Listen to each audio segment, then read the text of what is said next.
Sir, ഈ അടിയന്തരാവസ്ഥ കാലത്തെ CPM-ന് RSSമായിട്ടുള്ള ഒരു ബന്ധത്തെക്കുറിച്ച് MV ഗോവിന്ദൻ ഇപ്പോൾ ഈ നിലമ്പൂർ തെരഞ്ഞെടുപ്പുമായി ബന്ധപ്പെട്ട് പറയേണ്ടുന്ന ആവശ്യകതയുണ്ടായിരുന്നു. ശരിക്കും ഇത് M സ്വരാജിനെ ജയിപ്പിക്കാനാണോ തോൽപ്പിക്കാനാണോ അദ്ദേഹം പറഞ്ഞത്?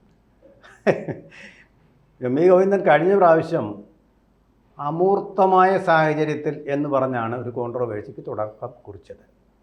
ഇവിടെ ഇപ്പോൾ അനിവാര്യമായിട്ടുള്ള സാഹചര്യത്തിൽ ഞങ്ങൾ RSSുമായിട്ട് കൂടിയിട്ടുണ്ട് എന്നുള്ള വാക്യമാണ് ഉപയോഗിച്ചത്, അല്ലെങ്കിൽ വാചകമാണ് ഉപയോഗിച്ചത്.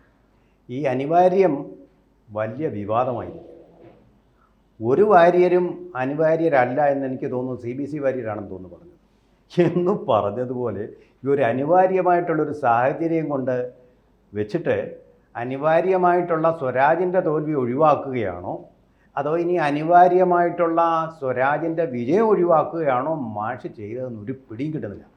ഞാനും വാസ്തവത്തിൽ CPM കേഡറുകളെ പോലെ LDF കേഡറുകളെ പോലെ കേരളത്തിലെ നിശബ്ദ ഭൂരിപക്ഷത്തെ പോലെ തന്നെ ഞാനും ഒരാശയക്കുഴപ്പത്തില്ല. ഇതിൻ്റെ ലക്ഷ്യം എന്താണ്? മാഷിന് പഠിച്ച കറതീർന്ന ഒരു മാർക്സിസ്റ്റുകാരൻ എന്നുള്ള നിലയിൽ അങ്ങനെ ഇങ്ങനെയൊന്നും തെറ്റുകൾ പറ്റാറില്ല. അവരെ ഈ ബൂത്ത് തലം തൊട്ട് അളന്ന് കുറിച്ച വാക്കുകളാണ് സാധാരണഗതിയിൽ ഉപയോഗിക്കാറുള്ളത്. ഒരു പാകപ്പിഴയും വരാത്തതുപോലെ അങ്ങ് പാലസ്റ്റീൻ മുതൽ ഇസ്രായേൽ തൊട്ട് അമേരിക്കൻ യാങ്കികളുടെ വരെ രാഷ്ട്രീയവും പ്രത്യയശാസ്ത്രവും എല്ലാം അരച്ച് കലക്കി കുടിച്ചുള്ള വർത്തമാനങ്ങളാണ് ഇവർ പറയുന്നത്. പക്ഷേ ഇവിടെ മാഷി പറഞ്ഞത് തൊട്ടും തെരഞ്ഞെടുപ്പിൻ്റെ തൊട്ട് തലേ ദിവസം, അതായത് പോളിങ്ങിൻ്റെ തൊട്ട് തലേ ദിവസം പറഞ്ഞ വാക്കുകൾ ഓർമ്മപ്പെടുത്തലാണ്. തീർച്ചയായിട്ടും സംഘപരിവാർ സംഘടനയായ RSSുമായിട്ടൊരു ചങ്ങാത്തം CPM-നുണ്ടായിരുന്നു. ഇന്ദിരാഗാന്ധി എന്ന് പറയുന്ന ഫാഷിസ്റ്റിനെ തോൽപ്പിക്കാൻ വേണ്ടി അവരൊരു ചങ്ങാത്തം കൂട്ടി. അത് CPM പ്രത്യയശാസ്ത്രമനുസരിച്ച് സാധൂകരിക്കാവുന്നതുമാണ്. ഒരു തെറ്റുമില്ല അതിൽ. വലിയൊരു ശത്രുവിനെ നേരിടാൻ വേണ്ടിയിട്ട് ചെറിയ ശത്രുവിനെ കൂട്ടുപിടിക്കാം എന്നുള്ളത് കാൾ മാർക്സ് തന്നെ എഴുതി വെച്ചിട്ടുള്ള രേഖ പ്രത്യയശാസ്ത്ര രേഖയാണ്. അതിലൊരു തെറ്റുമില്ല.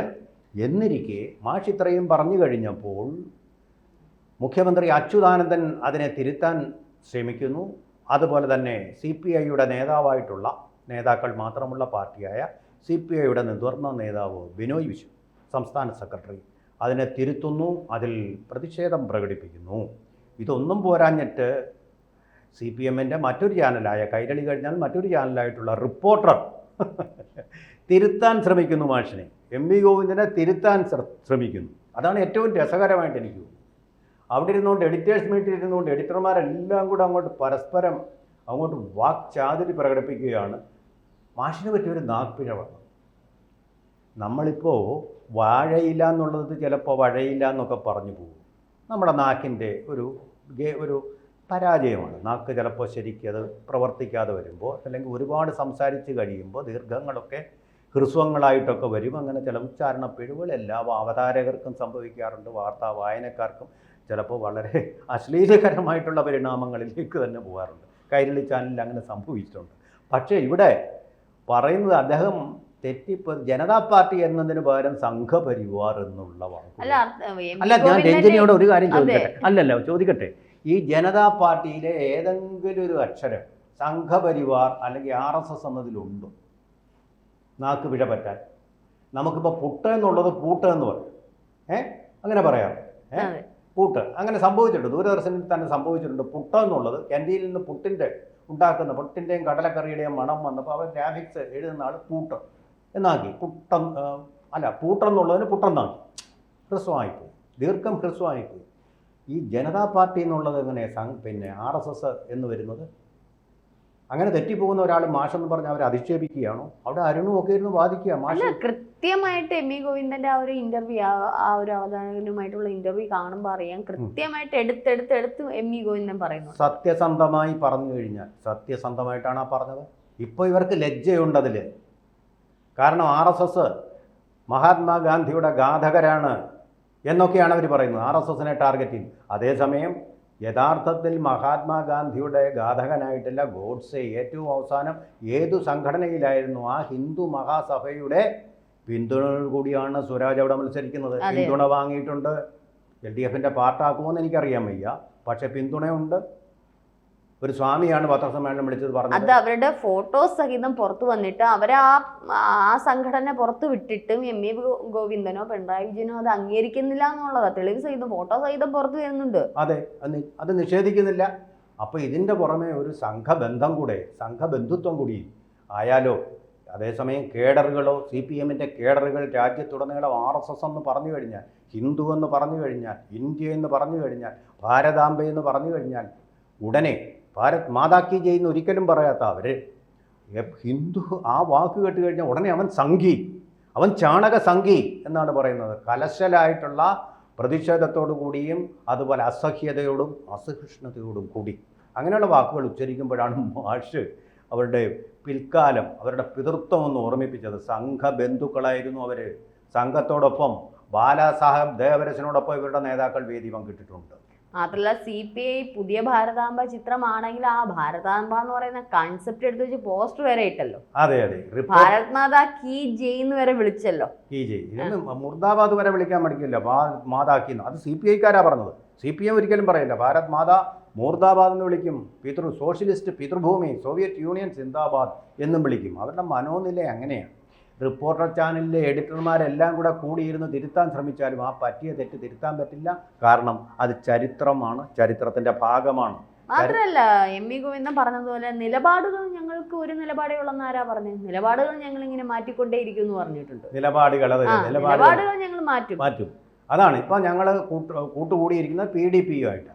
ഇനി വേണ്ടി വന്ന RSS-ഉമായിട്ട് ഞങ്ങൾ കൂട്ടുകൂടും. അതും പറഞ്ഞു കഴിഞ്ഞല്ലോ. വേണമെങ്കിൽ VD സതീശനെയും അനിവാര്യമായ സാഹചര്യത്തിൽ ഞങ്ങൾ RSS-ഉമായിട്ടും കൂട്ടുകൂടും. ഞങ്ങൾക്ക് അതിന് ബുദ്ധിമുട്ടൊന്നും ഇല്ല എന്നുള്ളതാണ് അദ്ദേഹത്തിൻ്റെ വാക്കുകൾ ഇപ്പോൾ ദ്യോതിപ്പിക്കുന്നത് എന്നുള്ളതാണ് എനിക്ക് തോന്നുന്നത്. അതെനിക്ക് വ്യക്തമായിട്ട് തോന്നുന്നത് മറ്റവരെ UDF-ൻ്റെ ഭാഗമാക്കി മാറ്റും ജമാഅത്തെ ഇസ്ലാമിയുടെ സംഘടനയെ. അത് അതിനേക്കാൾ രസമാണ്. കോൺഗ്രസ്സുകാരിയാണ് രഞ്ജിനിയെങ്കിലും ഞാൻ പറയുകയാണ്, അത് ഡിഫൻസ് ഉണ്ടെങ്കിൽ ഡിഫൻഡ് ചെയ്തു.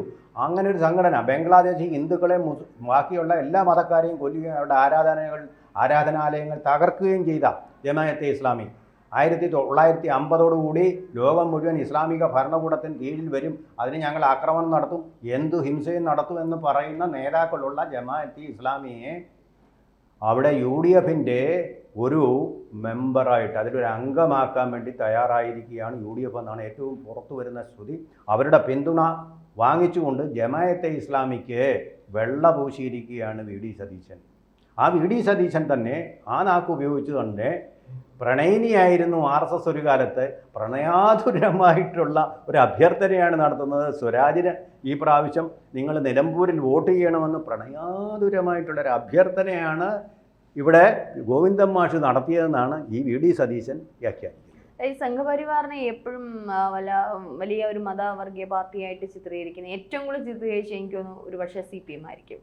RSS എന്ന് പറയുന്ന കേൾക്കുമ്പോഴേ അവർക്ക് ഹാലിളകുന്ന ഒരു രീതിയാണ്. നമ്മളൊക്കെ ഇപ്പോൾ ഇരുന്ന് ഈ ചർച്ച ചെയ്യുന്ന എന്തെങ്കിലും ഒരു പോസ്റ്റ് ഇട്ടാലോ, ഒരു പക്ഷെ ഞാൻ തന്നെ 1-2 കാര്യങ്ങൾ പോസ്റ്റ് ഇട്ടപ്പോൾ എൻ്റെ പോസ്റ്റിൻ്റെയൊക്കെ താഴെ വന്ന് എന്തൊക്കെയായി എൻ്റെ രാഷ്ട്രീയം എന്താണെന്നോ ഒന്നും ഞാൻ പറഞ്ഞിട്ടില്ല. അപ്പോൾ സാറ് പറഞ്ഞതുപോലെ ഞാൻ എങ്ങും വെളിപ്പെടുത്തിയിട്ടില്ല. അപ്പം പക്ഷെ എന്നിട്ടും ഏതെങ്കിലും ഒരു ചർച്ചകൾ നമ്മൾക്ക് വേണ്ടുന്ന ചർച്ചകൾ ചെയ്യേണ്ടുന്നതായിട്ടുള്ള ഒരു കാര്യമാണല്ലോ, അത് നമ്മുടെ ഡ്യൂട്ടിയാണല്ലോ. അപ്പൊ അതിന്റെ ഭാഗമായിട്ട് ചെയ്ത് എന്തെങ്കിലും ഒരു പോസ്റ്റ് ഒക്കെ ഫേസ്ബുക്കിൽ പോസ്റ്റ് ഇട്ട് കഴിഞ്ഞാൽ അതിന്റെ പുറത്ത് സംഖ്യയാണ്, സംഖ്യയുടെ തനി സ്വഭാവം പുറത്തു വന്ന് എന്നൊക്കെ പറഞ്ഞങ്ങ് വിമർശിക്കുന്ന ഏറ്റവും കൂടുതൽ കമ്മ്യൂണിസ്റ്റ് പാർട്ടിയിലെ സഖാക്കന്മാരാണ്. എനിക്ക് ഏറ്റവും കൂടുതൽ വിമർശനം നേരിട്ടിട്ടുണ്ട് ആ സഖാക്കന്മാരാന്ന് വെച്ചാൽ RSS ഇവർക്ക് കേട്ട് കഴിഞ്ഞാൽ അവർ എന്തോ ഒരു നികൃഷ്ട ആൾക്കൂട്ടമായിട്ടാണ്, നികൃഷ്ട ആൾക്കാരായിട്ടാണ് അവർ കാണുന്നത്. അവരെ എന്തോ വലിയ തീവ്രവാദികൾക്കും മേലെയായിട്ടാണ് അവർ ചിത്രീകരിക്കുന്നത്. ആ പാർട്ടിയുടെ പ്രധാനപ്പെട്ട നേതാവാണ് ഇപ്പോൾ ഇത്തരത്തിൽ പറഞ്ഞത്.